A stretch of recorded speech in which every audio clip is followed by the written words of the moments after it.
नदी हिमालय की ऊंचाइयों में यमुनोत्री ग्लेशियर से निकलकर 1377 किलोमीटर का सफर तय करती हुई अपनी अनूठी गाथा बयां करती है। यमुना के तट पर बसा मथुरा और वृंदावन केवल एक भूमि नहीं, बल्कि भगवान श्री कृष्ण की लीलाओं से सजी एक अलौकिक धरा है।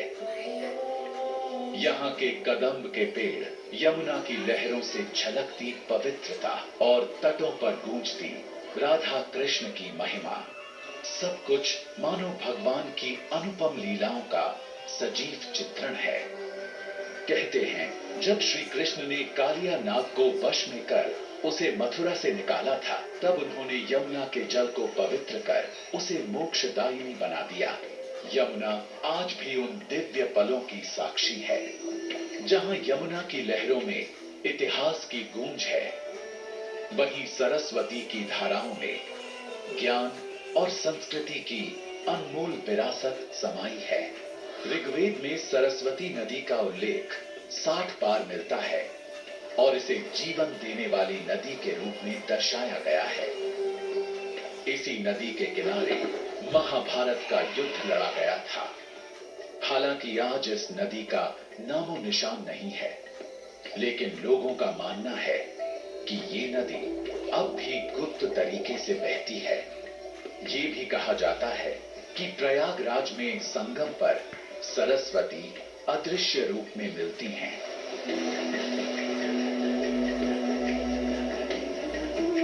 तीन नदियों का ये संगम सिर्फ जलधारा का मिलन नहीं, एक संपूर्ण जीवन दर्शन सिखाता है, जहां मां गंगा शुद्धता का प्रतीक है, यमुना भक्ति का स्वरूप है और अदृश्य सरस्वती ज्ञान की अथाह गहराई।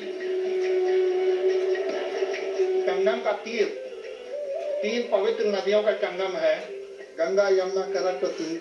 शायद ये विश्व में कहीं इससे पावन धरती नहीं होगी, पावन नदी नहीं होगी, जहाँ पर कि आपको आने पर जो सुखद अनुभव मिलता है, लगता है कि आप अलग दुनिया में आ गए हैं। त्रिवेणी संगम नदियों की मिलन भूमि ही नहीं, ये भारत की अद्वितीय संस्कृति और आध्यात्म का हृदय स्थल है।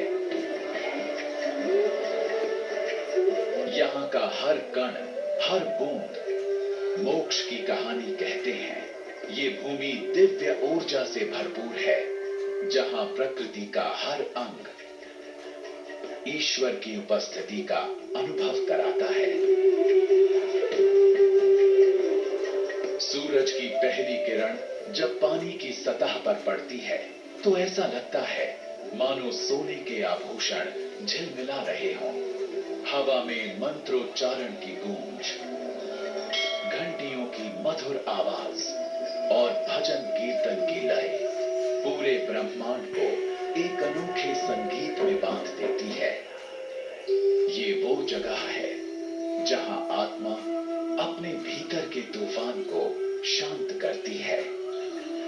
ये संगम उन लाखों तीर्थयात्रियों का गंतव्य है, जो यहाँ अपनी आत्मा की शुद्धि और मोक्ष की कामना लिए आते हैं। I am fascinated by the people, especially by the people, by the sadhu, by the yogi and the other people. Everybody are in the same place. I feel like in my home. It's like I church that for many years and I find it here. कि अगर कोई व्यक्ति अगर वो संगम में स्नान करता है तो उसके विचारों की शुद्धि होती है, उसके अंदर आत्मा की शुद्धि होती है और वो मोक्ष तक का रास्ता बना सकता है।